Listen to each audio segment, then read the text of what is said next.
தேர்தல் நெருக்கமாக வந்துவிட்டது. தலைவர்கள் பிரச்சாரத்திற்கும் ரெடி ஆகிட்டாங்க. இருந்தாலும் அதிமுகவில் வெளியிட்ட வாக்காளர் லிஸ்டின் அதிர்ச்சி இன்னும் பலரிடமிருந்து நீங்கள் அப்படின்னு தான் சொல்லணும். அதிலும் கோவையில் ஒரே ஒரு தொகுதி மட்டுமே பாஜகவிற்கு ஒதுக்கீடு செய்யப்பட்டிருக்கிறது. பலவிதமான சந்தேகங்களையும் பலவிதமான யூகங்களையும் இணையத்தில் கிளப்பிவிட்டிருக்கிறது. கடந்த முறை அதிமுக கூட்டணியில் கோவை தெற்கு தொகுதி மட்டும் ஒதுக்கப்பட்டிருந்தது.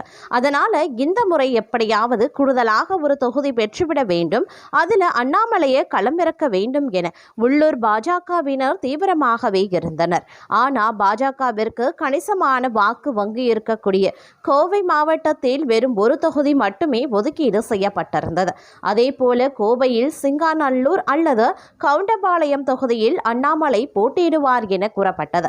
இதற்கு ஏற்ப கட்சி சொன்னால் தேர்தலில் போட்டியிடுவேன் என அண்ணாமலையும் சொல்லி வந்தார். அத்துடன் மேலுள்ள 2 தொகுதிகளும் தொடர்ந்து தலைகாட்டி வந்தார்.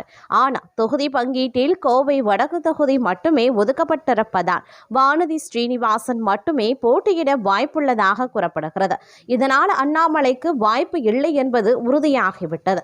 இந்த நிலையில் அண்ணாமலைக்கு ஏன் வாய்ப்பு மறுக்கப்பட்டுள்ளது என்பது தொடர்பான பரபரப்பு தகவல்கள் கசிந்தபடி உள்ளன. அதாவது பாஜக மாநில தலைவராக இருந்தபோது தனி ஆவர்த்தனம் செய்து வந்த அண்ணாமலை கடந்த சில மாதங்களாகவே பாஜகவால் ஒருங்கட்டப்பட்டு வருவதாக கூறப்பட்டது. மேலும் சொத்து குவிப்பு, ரியல் எஸ்டேட் வியாபாரம் போன்ற சர்ச்சைகளையும் சிக்கிய அவர் தனி கட்சி ஆரம்பிக்கலாம் என்ற தகவலும் வெளியானது. கடந்த நாடாளுமன்ற தேர்தலின் போது நயினார் நாகேந்திரனுக்கு சொந்தமான ரூபாய் 4 கோடி பணம் ரயிலில் கைப்பற்றப்பட்ட விவகாரத்திற்கு அண்ணாமலையே காரணம் என கிசுகிசுக்கப்பட்ட நிலையில் இருவருக்கும் இடையே பனிப்போர் வலுத்து வந்தது. இதுபோலவே குறுகிய காலத்தில் அண்ணாமலையின் வளர்ச்சியை வானதி ஸ்ரீனிவாசன், எல் முருகன் போன்றவர்களும் ரசிக்கவில்லையாம். இதனிடையே தேர்தலுக்கு தயாராகும் வகையில் சிங்காநல்லூர் உள்ளிட்ட 6 சட்டமன்ற தொகுதிகளுக்கான தேர்தல் பொறுப்பாளர் பதவியில் இருந்து தந்தையின் உடல்நிலையை காரணம் காட்டி அண்ணாமலை விலகினார். இந்த சூழலில் தமிழக பாஜகவிலேயே அண்ணாமலைக்கு எதிரான சில முக்கிய நிர்வாகிகள் அண்ணாமலைக்கு எதிராக தொடர் புகார்களை டெல்லி தலைமைக்கும் அனுப்பி வந்ததுடன் பாஜகவிற்கு கணிசமான வாக்கு வங்கி இருக்கக்கூடிய கோவையில் அண்ணாமலைக்கு போட்டியிட வாய்ப்பு வழங்கக்கூடாது, அப்படியே சீட் தந்தாலும் சொந்த மாவட்டமான கரூரில் நின்று வெற்றி பெற்று தனது செல்வாக்கை நிரூபிக்கட்டும் என்றும் சொல்லி வந்தார்களாம். இது ஒரு புறம் இருக்கு. சோசியல் மீடியாவில் வேறு சில யூகங்களும் கசிந்த வண்ணம் இருக்கின்றன. அதாவது அண்ணாமலை அதிமுக தலைவர்களை இழிவாக பேசியது, எடப்பாடி பழனிசாமியை தற்கொலை என விமர்சனம் செய்தது போன்றவையும் எடப்பாடிக்கு கடும் கோபத்தை ஏற்படுத்தியிருந்தன. இதனால் அண்ணாமலை மாநில தலைவராக இருந்தவரை பாஜகவுடன் கூட்டணி சேராத எடப்பாடி பழனிசாமி அவரை மாற்றிய பிறகே கூட்டணி அமைத்தார். இப்போது அண்ணாமலையின் அன்றைய பேச்சிற்கு பதிலடியாக அண்ணாமலைக்கு சீட் கிடைக்காத வகையில் எடப்பாடி பழனிசாமி தொகுதி பங்கீடு முடித்திருக்கார். பாஜக மாநில தலைமை மற்றும் அதிமுக தலைமை இணைந்து தனக்கு சீட் இல்லை என்று சொன்னால்தான் கட்டமைத்து வைத்திருக்கக்கூடிய இமேஜுக்கு சேதங்களை ஏற்படுத்தும் என்பதால் தானாகவே தேர்தலில் போட்டியிடாமல் விலகியது போன்ற தோற்றத்தை உருவாக்க அண்ணாமலையும் முயற்சி வருகிறார் என்றெல்லாம் இணையவாசிகளால் விவாதிக்கப்பட்டு வருகிறது.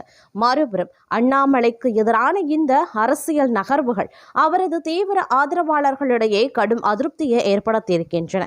தமிழக பாஜகவில் ஒரு புதிய எழுச்சியையும் இளைய தலைமுறையினரிடையே அரசியல் விழிப்புணர்வையும் ஏற்படுத்திய அண்ணாமலைக்கு அவரது சொந்த கட்சியினரே முட்டுக்கட்டை போடுவதாக அவர்கள் குற்றம் சாட்டுகிறார்கள். மாநில தலைவராக இருந்து கட்சியை அடுத்த கட்டத்திற்கு நகர்த்திய ஒருவர் வெற்றி வாய்ப்பிருக்கக்கூடிய தொகுதியை வழங்காமல் ஓரங்கட்டுவது முறையல்ல என்பதே தொண்டர்களின் வாதமாகவே இருக்கின்றது. குறிப்பாக கோவையில் அண்ணாமலைக்கு இருக்கும் செல்வாக்கை மற்ற தலைவர்கள் கண்டு அஞ்சுவதாலேயே திட்டமிட்டு அவரை தடுத்து நிறுத்துகிறார்கள் என்றும் இது தேர்தலில் பாஜகவின் வாக்கு வங்கியை பாதிக்கக்கூடும் என்றும் அரசியல் நோக்கர்களும் கருத்து கூறுகிறார்கள். உண்மையிலேயே கோவைக்கு எதிராக ஒரு சீட் தரப்பட்டது. அண்ணாமலைக்கு திட்டமிட்டு வாய்ப்பு மறுக்க வைக்கப்பட்டதா அல்லது எதேச்சையாக நடந்ததா?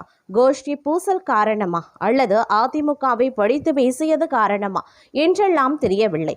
ஆனால் கோவை களம் இப்போது கொதிக்க துவங்கிவிட்டது. இனி இந்த விஷயத்துல என்ன நடக்கும் அப்படிங்கிறதையும் நாம பொறுத்திருந்துதான் பார்க்கணும்.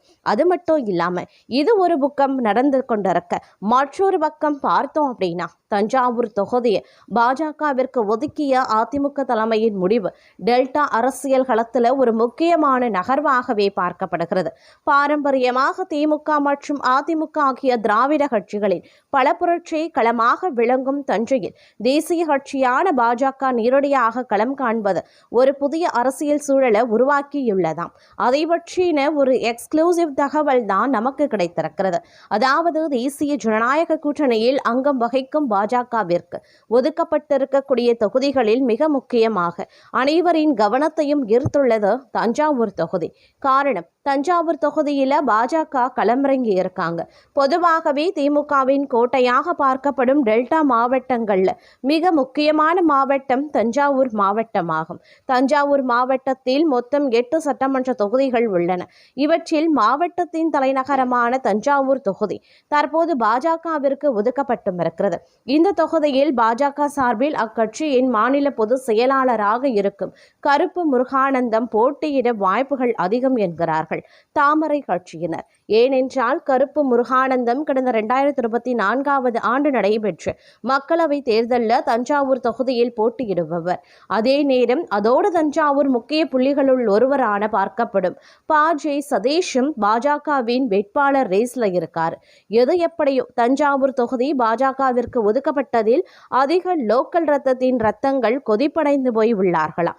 அதிலும் தஞ்சாவூர் மாநகர செயலாளரும் கழக கொள்கை பரப்பு துணை செயலாளருமான NS சரவணன் பயங்கரமான அப்செட்ல இருப்பதாக கூறப்படுகிறது. எடப்பாடி பழனிசாமியின் தீவிர ஆதரவாளரான இவர் இந்த தேர்தலில் தஞ்சாவூர் தொகுதியில் தனக்கு வேட்பாளராக வாய்ப்பு கிடைக்கும் என மிகுந்த நம்பிக்கையோடு காத்திருந்தார். அது மட்டுமல்ல, எடப்பாடி பழனிசாமியின் தீவிர பக்தரான இவர் எடப்பாடி பழனிசாமி எப்போது டெல்டா மாவட்டத்திற்கு வந்தாலும் மொத்த பணிகளையும் சரவணன் தான் இழுத்து போட்டு கொண்டு செய்வார். அதனால தான் தலைமையிடத்திலையும் சரவணனுக்கு தானே செல்வாக்கு உண்டு. இந்த செல்வாக்கால வரக்கூடிய தேர்தல் தஞ்சாவூர் தொகுதியிலையும் தனக்கு வாய்ப்பு கிடைக்கும் என்ற நம்பிக்கையோடு தொகுதி முழுவதும் தீவிரமாக தேர்தல் பணி செய்து வருகிறார். ஆனா அதிமுக தலைமை தஞ்சாவூர் தொகுதியை பாஜகவிற்கு தாரை வார்த்து விட்டதால் NS சரவணன் கடும் அதிருப்தியில் இருப்பதாக கூறப்படுகிறது. முக்கியமாக லோக்கல் ரத்தங்களின் அதிருப்தி பாஜகவிற்கு எதிர்மறையாக மாறக்கூடும் என்பதுதான் கள நிலவரம். இதனால் வரக்கூடிய சட்டமன்ற தேர்தலில் தஞ்சாவூர் தொகுதியில் பாஜக வெற்றி பெறுமா என்பது சந்தேகம்தான் என்கிறார்கள் உள்ளூர் மக்கள்.